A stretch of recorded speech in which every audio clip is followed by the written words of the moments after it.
Come, all you moonshiners, if you want to. Now here we are out in the man cave, and this is where the other part of the business is going to take place. First of all, 68.3 degrees Celsius is 155 degrees Fahrenheit. That is our sweet spot for our enzymatic action. For lack of better words, that's when amylase is most useful. Okay.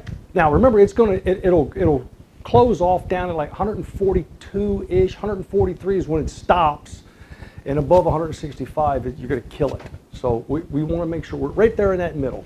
Now here's what we do. I've got it set at 85 degrees Celsius, and that's 185 degrees. And we're going to cook the corn.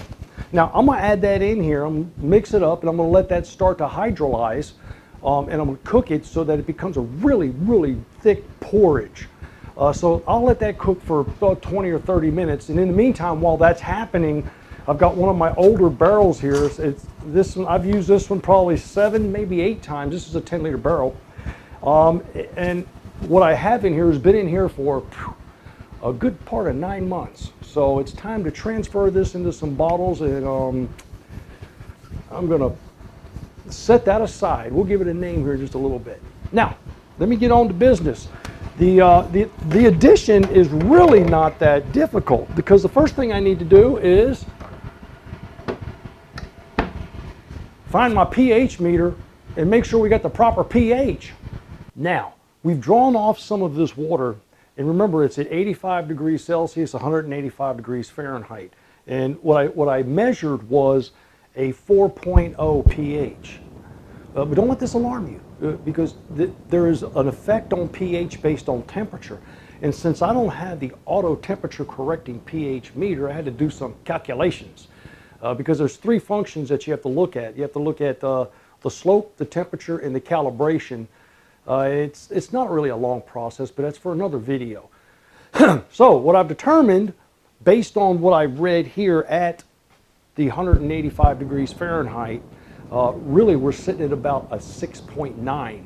So what I need to do is I need to bring that down to at least 5.2, which I can do that easily by, and my calculations also tell me I'll need about almost a teaspoon, just shy, about 0.8 teaspoons to bring this water down. So I'm going to use a regular teaspoon that you have out of the kitchen just to bring this down. Oop, yeah, there we go. There's about 0.8 of a teaspoon.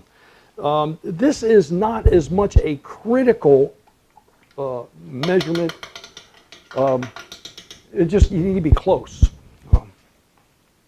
It's not a whole lot more you can say about that. So, now that ought to do to my pH exactly what I needed to do. Let me set this aside. And the introduction of corn should be a simple process. Yeah, all I'm going to do is pour it in there and stir it up, and then let it start to cook for, again, 20 to 30 minutes. Now this should at some point make like a porridgey kind of a mess. But you know, that will actually become a real thin liquid once we get our grain in there, and it converts those starches into fermentable sugars, because those starches are what make it really thick. And we just dump all of it in there,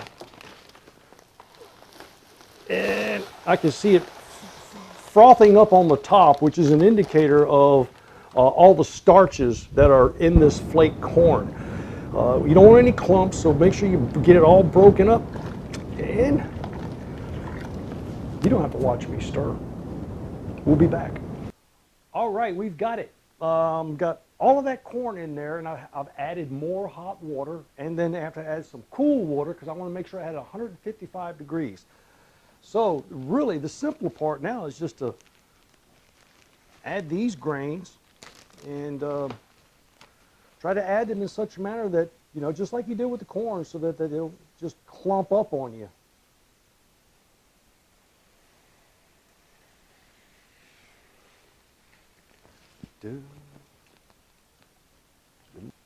Oh, this is a beautiful thing.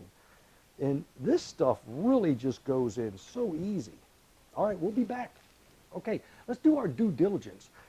We've done everything up to this point, adjusted the pH, we got our temperatures right, and let's do the iodine test. So this is, there it is. So this is our spoonful of that liquid, and 1 drop of iodine in the center, and you'll see how black it is.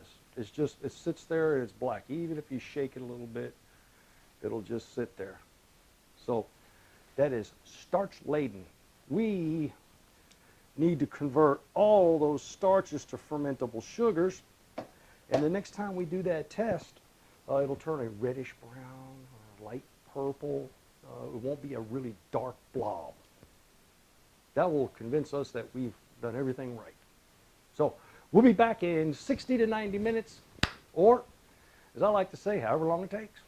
All right, we're at the full 90 minutes, and we're here to do our test. We're going to find out if we've actually converted all of these starches that you saw earlier to fermentable sugars.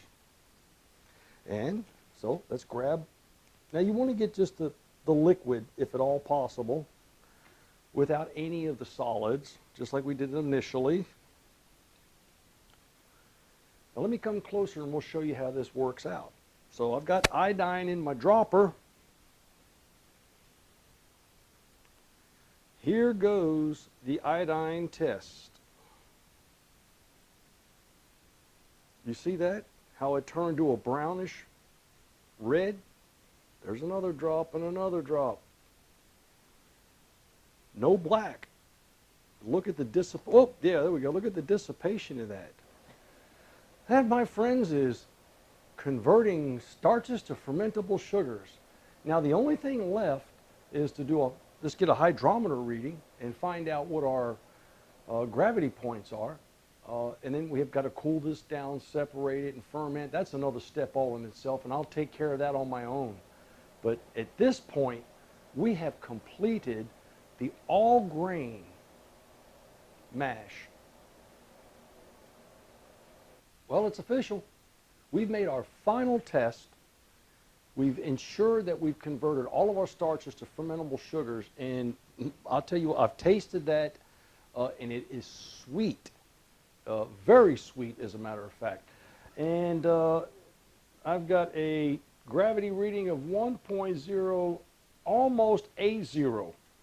So I think what I'll take into account for that is the addition of the water that I had to put in there, which will, of course, when I separate those grains and pull everything else out of there, because I'll go through the sparging. Remember, sparging is a term we use for rinsing.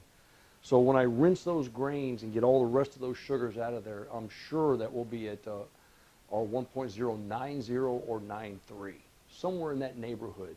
But as it stands right now, we're doing very, very good. Now, last but not least, we are going to name this. I mean, this is what came out of the barrel. And you know, the aroma, it has that earthy, woodsy, kind of clean, a small hint on the back of the throat, a little bit of maple, a little bit of maybe olive, almond, and maybe some honey, and just a small note with banana. I mean, that's a really, really complex flavor profile. But it reminds me of something that you probably had after you came off the range. So, and I am a Western fan, so we're going to call this the Saddleman's Cut. The Saddleman's Cut. And evidently, I've been pulling off that barrel a little bit more than I thought I was, because I've only got 5 quarts of that. So, until next time, we're going to separate this. We're going to get everything else staged, and we're going to go through the fermentation process. But right now, we've made it all this way, and you've been with us every step of the way, so we appreciate that. Please comment below. Give us an opportunity. There it is. It's over there. Yeah. Subscribe and share us with your friends. Happy distilling.